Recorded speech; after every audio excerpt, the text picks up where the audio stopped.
मैनपुरी, खतौली और रामपुर सीटों के लिए भाजपा आज कर सकती है उम्मीदवारों के नामों का ऐलान। शनिवार को कोर कमेटी की बैठक में लगी थी नामों पर अंतिम मोहर। रामपुर विधानसभा सीट पर होने वाले उपचुनाव को लेकर सपा नेता आजम खान आज कर सकते हैं अपनी रणनीति का ऐलान। सपा कार्यकर्ताओं के साथ बैठकर किसी एक उम्मीदवार पर चर्चा संभव, नाम का भी कर सकते हैं ऐलान। प्रदेश में गड्ढा मुक्त अभियान की बढ़ाई गई समय सीमा, अब 30 नवंबर तक चलेगा गड्ढा मुक्त अभियान। अब तक 78% काम पूरा होने का दावा।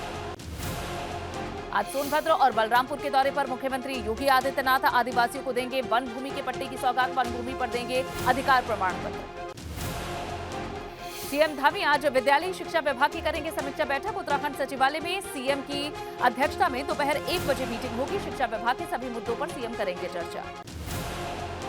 आज हरिद्वार दौरे पर सीएम पुष्कर सिंह धामी श्यामपुर कांगड़ी में divine college of nursing and paramedical sciences का उद्घाटन करेंगे। स्वास्थ्य मंत्री धन सिंह रावत भी मौजूद रहेंगे। उत्तराखंड आने वाले पर्यटकों के लिए खुशखबरी, आज से पर्यटकों के लिए खुल जाएगा कॉर्बेट नेशनल पार्क का सबसे प्रसिद्ध ढिकाला जोन। वन्य जीवों के दीदार को कर सकेंगे पर्यटक।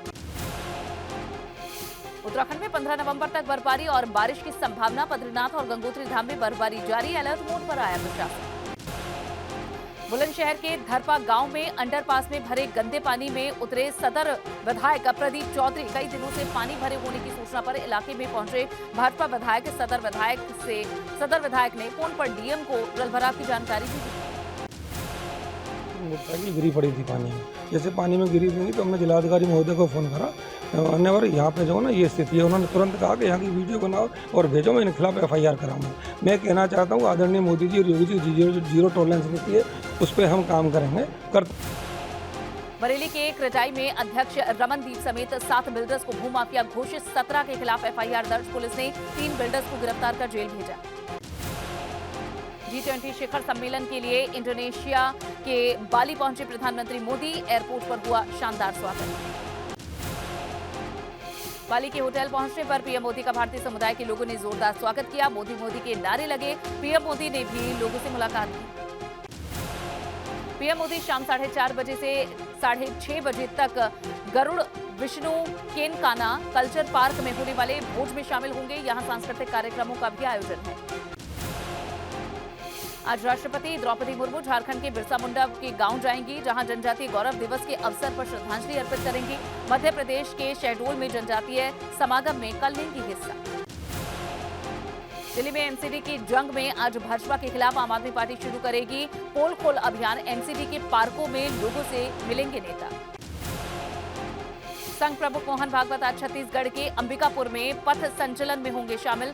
संघ के कार्यक्रम में स्वयं सेवकों को संबोधित करेंगे। 2 दिन के छत्तीसगढ़ दौरे पर हैं आरएसएस प्रमुख। आज अहमदाबाद में केंद्रीय मंत्री स्मृति ईरानी का कार्यक्रम। गुजरात आनंद के 2 कार्यक्रमों में होंगी शामिल। शाम 4:30 बजे कार्यक्रम का उद्घाटन करेंगी। शाम 5:30 बजे टाउन हॉल में होंगी शामिल। पालघर में 2 साधुओं और ड्राइवर की हत्या की जांच सीबीआई को सौंपने की मांग पर सुप्रीम कोर्ट में आज सुनवाई। 2020 का है केस। तत्कालीन उद्धव सरकार ने किया था सीबीआई को सौंपने का विरोध। सुप्रीम कोर्ट आज इस बात की सुनवाई करेगा कि सजायाफ्ता लोगों को आजीवन चुनाव लड़ने पर रोक लगे या फिर नहीं। अभी 6 साल बाद दोबारा से चुनाव लड़ने की छूट है, यानी कि 6 साल बाद फिर वे विधायक सांसद बन सकते। जम्मू में बड़ी साजिश नाकाम। फ्लाई मंडाल इलाके में बैग में मिले 2 एक्टिव आईईडी और टाइमर बम डिस्पोजल स्क्वाड ने किया डिफ्यूज। मुंबई में बढ़े खसरा के मरीज। कस्तूरबा अस्पताल में 50 बच्चे भर्ती हैं। अब तक 3 बच्चों की मौत हो चुकी है। इस साल 3 गुना मरीजों की संख्या में बढ़ोतरी। गोंडा पहुंचे कैबिनेट मंत्री संजय निषाद ने निषाद समाज के कार्यकर्ताओं को संबोधित किया। विपक्षी पर साधा निशाना, कहा ऐसी पार्टियों को खत्म करना, अपनी कलम को मजबूत करना है। गोंडा में कैबिनेट मंत्री संजय कुमार निषाद ने विवादित बयान दिया है और कार्यकर्ताओं की बैठक में कहा है कि कांग्रेस के जमाने में मजदूर पैदा होते थे। निकाय चुनाव को लेकर समाजवादी और अपना दल गठबंधन की विधायक पल्लवी पटेल गोंडा पहुंची और चुनाव को लेकर पार्टी के कार्यकर्ताओं से मुलाकात की। चंदौली के बबुरी में निकाय चुनाव को देखते हुए भाजपा ने अति पिछड़े जाति को साधने के लिए सम्मान समारोह कार्यक्रम का आयोजन किया है, जिसमें मंत्री अनिल राजभर समेत जिले के तमाम नेता मौजूद रहे। भाजपा प्रदेश अध्यक्ष बनने के बाद चौधरी भूपेंद्र सिंह पहली बार सहारनपुर पहुंचे। इस दौरान उन्होंने कहा कि निगम चुनाव के लिए पार्टी पूरी तरह से तैयार है। खतौली उपचुनाव को लेकर राष्ट्रीय लोकदल ने जहां प्रत्याशी मदन भैया को मैदान में उतारा है। मदन भैया ने आज कल पार्टी ऑफिस में पहुंचकर पदाधिकारियों और कार्यकर्ताओं से मुलाकात की। नाम की घोषणा के बाद मदन भैया किसानों की राजधानी सिसौली गांव पहुंचे, जहां उन्होंने बीकेयू के राष्ट्रीय अध्यक्ष नरेश टिकैत से मुलाकात की और स्वर्गीय महेंद्र टिकैत को नमन भी किया। खतौली उपचुनाव में मदन भैया की उम्मीदवारी को लेकर रालोद के उत्तराखंड प्रभारी ने कहा है कि इस बार रालोद जीतेगी। उन्होंने कहा गन्ना बड़ा मुद्दा होगा। आजमगढ़ में केंद्रीय मंत्री रामदास अठावले ने भारत जोड़ो यात्रा को लेकर राहुल पर हमला बोला है। कहा है राहुल गांधी को कांग्रेस जोड़नी चाहिए, न कि भारत को, जो पहले से ही जुड़ा हुआ है। मायावती के ट्वीट के बाद प्रदेश स्तर के अधिकारी हरकत में आ गए हैं। रायबरेली के आईजी रेंज लक्ष्मी सिंह जी थाने पहुंचकर दोनों पक्षों से वार्ता की और मामले की पड़ताल की और दोषियों पर कार्रवाई की बात कही। फतेहपुर में एमपी एमएलए कोर्ट ने बीजेपी के पूर्व विधायक विक्रम सिंह सहित 4 समर्थकों को सुनाई है 2 साल 9 महीने की सजा। 1000 रुपए का लगाया है जुर्माना। जुर्माना भरकर पूर्व विधायक को मिली है जमानत। 2012 में पोलिंग बूथ में सिपाही से मारपीट का मामला। माफिया डॉन मुख्तार अंसारी और उनके परिवार की संपत्तियों के रिकॉर्ड खंगाल रही है ईडी को मुख्तार के सीए शरद श्रीवास्तव की तलाश है। ईडी ने शरद को नोटिस भेजा है। दोनों ऑफिस से गायब है शरद श्रीवास्तव। उधम सिंह नगर में बाल दिवस पर बड़ा हादसा हो गया। सितारगंज के नया गांव में यहां स्कूली बच्चों को ले जा रही एक बस दुर्घटना का शिकार हो गई। 7 बच्चों की हालत गंभीर है, अस्पताल में चल रहा है इलाज। बलिया के फेफना में बाल दिवस पर स्कूल में कार्यक्रम के दौरान मिठाई बांटी गई, जिसे खाने से 10 बच्चे बीमार हो गए। 2 बच्चों की हालत गंभीर है, जिला अस्पताल में इलाज जारी। कानपुर में जहर खाने के बाद अस्पताल में भर्ती दरोगा की इलाज के दौरान मौत हो गई। 4 दिन पहले ही दरोगा अनूप सिंह ने संदिग्ध हालात में जहर खा लिया था। अलीगढ़ में एएमयू के अब्दुल्ला हॉस्टल में 12वीं कक्षा के छात्रा ने फांसी का फंदा लगाकर खुदकुशी कर ली। पुलिस मौत के कारणों की जांच में जुटी। गाजियाबाद क्राइम ब्रांच एक ब्लाइंड केस का खुलासा कर चुकी है और पुलिस ने बताया है कि प्रेमी से मिलकर पत्नी ने अपने पति की हत्या की थी और अपने ही घर में शव को दफना दिया। दोनों आरोपी पुलिस की गिरफ्त में। प्रतापगढ़ में एग्जाम देने जा रहे परीक्षार्थी और उसके भाई को ट्रक ने कुचल दिया। हादसे में दोनों की मौत हो गई। हादसे के बाद पुलिस ने आरोपी ट्रक ड्राइवर को गिरफ्तार कर लिया।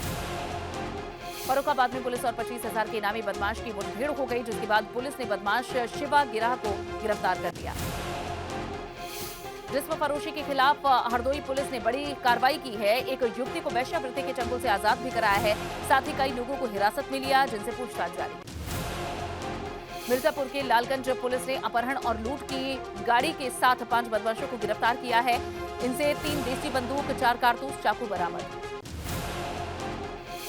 बुंदेलखंड एक्सप्रेसवे पर हुई लूट का पुलिस ने खुलासा कर दिया। 72 घंटे में आरोपियों को गिरफ्तार कर जेल भेजा है। लूटा हुआ ट्रक और वारदात में इस्तेमाल हथियार भी बरामद।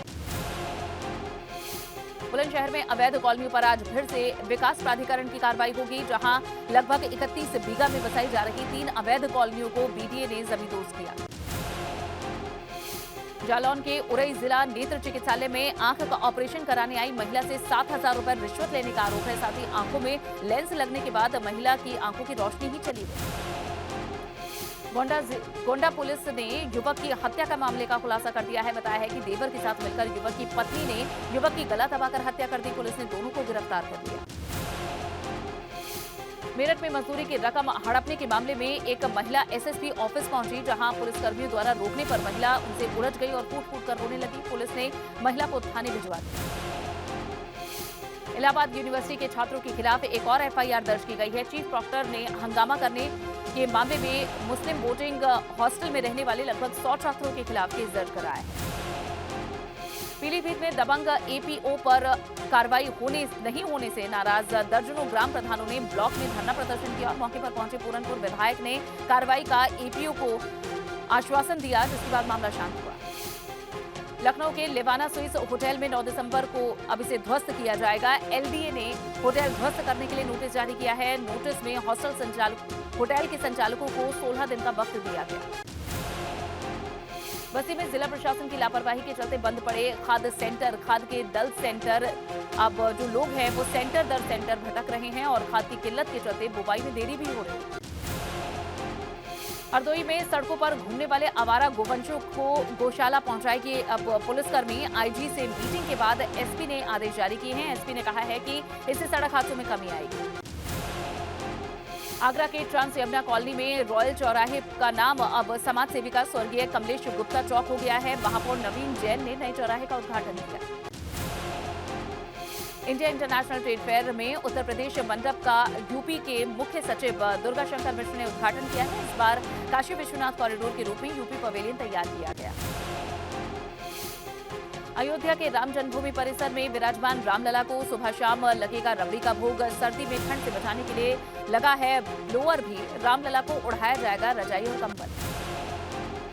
धारचूला में सीएम धामी ने जौलजीबी मेला एवं विकास प्रदर्शनी मेला 2022 का उद्घाटन किया। ये मेला काली एवं गौरी नदी के संगम स्थल जौलजीबी में आयोजित किया जा रहा है।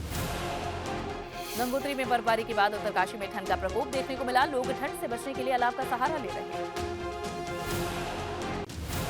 सीएम पुष्कर सिंह धामी ने कर्मचारियों को 2 कहा है कि 10 से 5 बजे की औपचारिकता से हटकर काम करना होगा। राज्य के विकास में औपचारिकता से नहीं बल्कि राज्य हित को ध्यान में रखकर काम करने की जरूरत है। मोहाली की तर्ज पर उत्तराखंड में भी 22 नई टाउनशिप विकसित करने की तैयारी है। शहरी विकास मंत्री प्रेमचंद्र अग्रवाल ने कहा है कि विभाग ने इसका ड्राफ्ट भी तैयार कर लिया। शक्तिमान घोड़ा प्रकरण में एक बार फिर से गणेश जोशी की मुश्किलें बढ़ सकती हैं। देहरादून में आर्मी से रिटायर्ड कर्नल ने शक्तिमान घोड़े प्रकरण में पुनर्विचार याचिका दायर की। कांग्रेस के उपनेता प्रतिपक्ष भुवन कापड़ी अपने 1 दिवसीय दौरे पर पिथौरागढ़ पहुंचे, जहां कांग्रेस की भारत जोड़ो यात्रा को लेकर चल रही तैयारियों को लेकर उन्होंने कांग्रेसी कार्यकर्ताओं के साथ बैठक की। राष्ट्रीय अल्पसंख्यक परिषद सदस्य दर्जा राज्य मंत्री कुंवर सैयद इकबाल हैदर लखीमपुर खीरी के रमापुर पहुंचे, जहां एक कार्यक्रम को संबोधित किया और इस दौरान उन्होंने मुस्लिमों को भाजपा से जुड़ने की बात भी कही।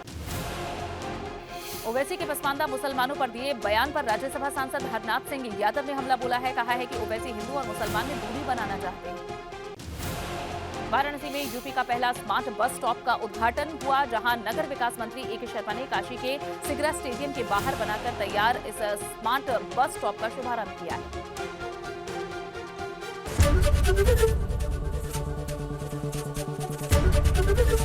एबीपी गंगा, खबर आपकी, जुबान आपकी।